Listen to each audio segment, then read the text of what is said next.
गीता को सारे हिंदू धार्मिक ग्रंथों का निष्कर्ष और सार भी माना जाता है। जब महाभारत का युद्ध आरंभ होने वाला था तो अर्जुन बहुत चिंतित थे। वो युद्ध करने से मना करते हैं। तब भगवान श्री कृष्ण उन्हें उपदेश देते हैं। वो अर्जुन को कर्म और धर्म के सच्चे ज्ञान से अवगत कराते हैं।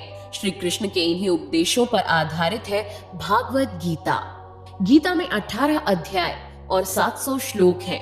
आधुनिक मनुष्य गीता के परम ज्ञान से कोसों दूर है, इसलिए समय की महत्ता को ध्यान में रखते हुए आज हम आपको भागवत गीता के सार से अवगत कराने की कोशिश करेंगे, क्योंकि कलयुग में गीता ही ऐसा ग्रंथ है जो मानव जीवन की भटकी हुई नैया को पार लगा सकता है। आपको अपने जीवन में क्या करना चाहिए, धरती पर जीवन के सही मायने क्या है, भगवान की प्राप्ति कैसे हो सकती है, आत्मा परमात्मा का संबंध क्या है, आदि प्रश्नों का उत्तर आपको गीता सार से समझ आ जाएगा। भगवान श्री कृष्ण ने कुरुक्षेत्र में गीता का ज्ञान दिया था। कलयुग के प्रारंभ होने के केवल 30 वर्ष पहले मार्गशीर्ष शुक्ल एकादशी के दिन अर्जुन ने नंदी घोष नामक रथ पर सारथी के रूप में विराजमान भगवान श्री कृष्ण ने अर्जुन को गीता का उपदेश दिया था। कुरुक्षेत्र में युद्ध की सारी तैयारियां हो चुकी थी। एक तरफ कौरवों की सेना खड़ी थी तो वहीं दूसरी तरफ पांडवों की। अर्जुन युद्ध के लिए राजी तो हो गए थे, किंतु युद्ध स्थल पर पहुंचकर उनके मन में तरह तरह के सवाल उठने लगे। वो भगवान श्री कृष्ण से कहते हैं कि मैं कैसे अपने सगे संबंधियों को मार सकता हूँ, उनके साथ कैसे युद्ध करूंगा। तब भगवान कृष्ण ने उन्हें धर्म का अर्थ समझाते हुए अर्जुन को अपने वास्तविक रूप से परिचित कराया। कृष्ण जी कहते हैं कि ये धर्म का युद्ध है। जब अर्जुन को सत्य का पता चला तो वो भगवान श्री कृष्ण से कहते हैं, हे परम योगी, मैं किस तरह आपका चिंतन कर सकता हूँ, आपको कैसे जाना जा सकता है, मैं आपको किन किन रूपों में स्मरण करूँ। अर्जुन के आग्रह करने पर भगवान श्री कृष्ण ने अपने सबसे मुख्य वैभव युक्त रूपों का वर्णन करते हुए बताया कि मैं सभी जीवों के हृदय में विराजमान परमात्मा हूँ। मैं ही समस्त जीवों का आदि, मध्य और अंत हूँ। मैं आदित्यों में विष्णु हूँ, मैं प्रकाशों में सूर्य हूँ, मैं नक्षत्रों में चंद्र हूँ, मैं वेदों में सामवेद हूँ, मैं देवों में स्वर्ग का राजा इंद्र हूँ, मैं इंद्रियों में मन और समस्त जीवों में जीवन शक्ति चेतना हूँ, मैं रुद्रों में शिव हूँ, मैं यक्षों और राक्षसों में संपत्ति का देवता कुबेर हूँ, वासुओं में अग्नि हूँ, पर्वतों में मेरु हूँ, पुरोहिता में बृहस्पति हूँ, सेना नायकों में कार्तिकेय और जलाशयों में समुद्र हूँ, महर्षियों में भृगु, वाणी में ओंकार, यज्ञों में जप, समस्त अचलों में हिमालय, देवर्षियों में नारद, गंधर्वों में चित्ररथ और सिद्ध पुरुषों में कपिल मुनि हूँ। मैं घोड़ों में उच्चौश्रवा, गजराजों में एरावत, मनुष्यों में राजा, हथियारों में वज्र, गायों में सुरभि, संतति उत्पत्ति के कारणों में प्रेम का देवता कामदेव और सर्पों में वासुकी हूँ। मैं नागों में अनंत नाग हूँ, जलचरों में वरुण देव हूँ, पितरों में आर्यमा हूँ, नियमों के निर्वाहकों में मृत्युराज यम हूँ, दैत्यों में भक्त प्रहलाद हूँ, दमन करने वालों में काल हूँ, पशुओं में सिंह और पक्षियों में गरुड़ हूँ, समस्त पवित्र करने वालों में वायु, शस्त्रधारियों में राम, मछलियों में मगर, नदियों में गंगा, समस्त विद्याओं में आध्यात्म विद्या और तर्क शास्त्रियों में निर्णायक सत्य हूँ, अक्षरों में आकार हूँ, समासों में द्वंद हूँ, मैं शाश्वत काल हूँ, सृष्टाओं में ब्रह्मा हूँ, मैं सर्वभक्षी मृत्यु हूँ, मैं ही सबको उत्पन्न करने वाला हूँ, मैं समस्त महीनों में मार्गशीर्ष अर्थात अगहन हूँ, ऋतुओं में पुष्प खिलाने वाली वसंत ऋतु हूँ, मछलियों में जुआ, तेजस्वियों में तेज, रहस्यों में मौन और बुद्धिमानों में ज्ञान हूँ। अतः इस संसार में जो कुछ भी व्याप्त है वो मेरा ही अंश मात्र है। मैं हर जगह हर रूप में विद्यमान हूँ। मैं सर्वव्यापी हूँ। सभी उत्पत्ति मुझसे ही होती है और अंत में सब मुझ में ही विलीन होते हैं। अर्जुन कहते हैं कि प्रभु मैं देखना चाहता हूँ कि आप इस संसार में किस तरह व्याप्त हैं। मैं आपके विश्व रूपी दर्शन करना चाहता हूँ। अर्जुन के विनती करने पर भगवान कृष्ण ने उन्हें दिव्य नेत्र दिए थे। जब उन्होंने भगवान के इन रूपों को देखा तो वो अचंभित हो उठा। अर्जुन ने भगवान के असंख्य रूप, असंख्य नेत्र और असंख्य आश्चर्यजनक दृश्य देखे। इस तरह अर्जुन एक स्थान पर भगवान के असंख्य रूपों के दर्शन कर धन्य हो गया। अर्जुन ने कहा कि हे प्रभु, मैं आपके शरीर में सभी देवताओं, सभी जीवों समेत संपूर्ण ब्रह्मांड को देख रहा हूँ। आप में ना तो अंत दिखाई देता है और ना ही आदि।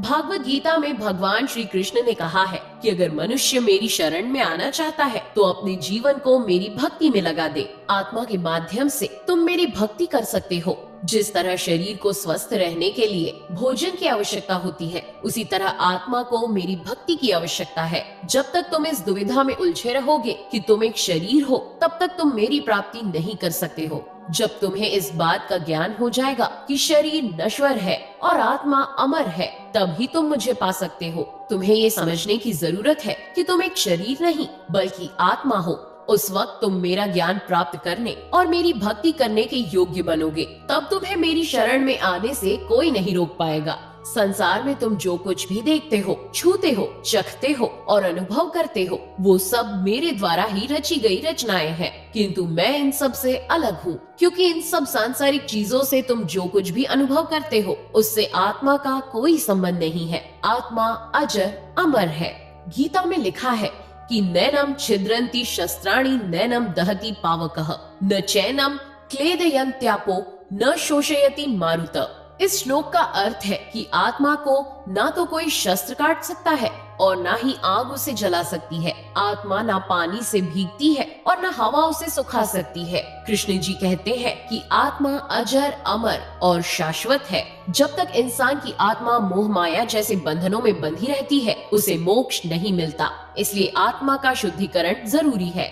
गीता सार के अनुसार ये शरीर नश्वर है। ये 5 तत्वों अर्थात अग्नि, जल, वायु, पृथ्वी और आकाश से मिलकर बना है। एक दिन शरीर इन्हीं में मिल जाएगा, लेकिन आत्मा चली जाएगी, क्योंकि आत्मा ना तो जन्म लेती है और ना ही मरती है। यही परम सत्य है। आत्मा हर जन्म में शरीर रूपी वस्त्र को बदलती रहती है। यूं ही जीवन मरण का चक्र चलता रहता है। आत्मा जब तक मोक्ष प्राप्त नहीं करती, तब तक वो जन्म लेती है। कृष्ण जी कहते हैं कि परित्राणाय साधूनां विनाशाय च दुष्कृतां धर्म संस्थापनार्थाय संभवामि युगे युगे। इस श्लोक में कृष्ण जी ने कहा है कि अच्छे लोगों के कल्याण और बुरे लोगों के विनाश और धर्म की स्थापना के लिए मैं हर युग में जन्म लेता रहूंगा। श्री कृष्ण कहते हैं कि जो लोग श्रद्धा रखते हैं, अपनी इंद्रियों पर संयम रखते हैं और साधना करते हैं, वे लोग अपनी तत्परता से ज्ञान प्राप्त करते हैं। ज्ञान मिलने पर परम शांति की प्राप्ति होती है।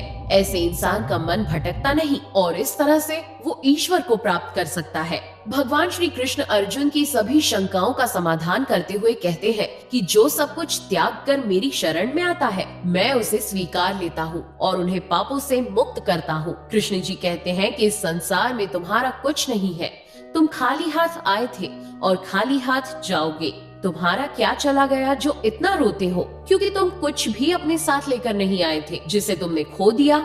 जिस धन संपत्ति को तुम अपना समझ रहे हो, वो सब तो भगवान ने तुम्हें दिया है। फिर किस बात का रोना और किस बात का घमंड? तुम जिसे अपना समझने की भूल कर रहे हो और जिस वजह से तुम दुखी हो, वो तुम्हारा भ्रम है, क्योंकि तुम्हारा तो कुछ भी नहीं है, सब ईश्वर का है। तुम्हारे सभी दुखों का कारण यही है कि इस संसार में हर वस्तु को तुम अपना समझ लेते हो। कृष्ण जी कहते हैं कि जिसे तुम मृत्यु कहते हो, वो जीवन ही है, क्योंकि मृत्यु के बाद फिर से जीवन शुरू होता है और सब कुछ परिवर्तित होता रहता है। जिस तरह एक पल में कोई अमीर बन जाता है, तो दूसरे ही पल में गरीब। सारा झगड़ा केवल अपना पराया, तेरा मेरा, छोटा बड़ा आदि सबका है। हमें इसे अपने मन से निकालना होगा। जब इंसान अपने आप को ईश्वर के प्रति समर्पित कर देता है, तो ईश्वर ही उसका सहारा बन जाते हैं। कोई भी आत्मा दिमाग के माध्यम से भी परमात्मा से मिल सकती है, जिसे राजयोग कहते हैं, क्योंकि मस्तिष्क सभी इंद्रियों का राजा है। सभी इंद्रियों पर काबू पाकर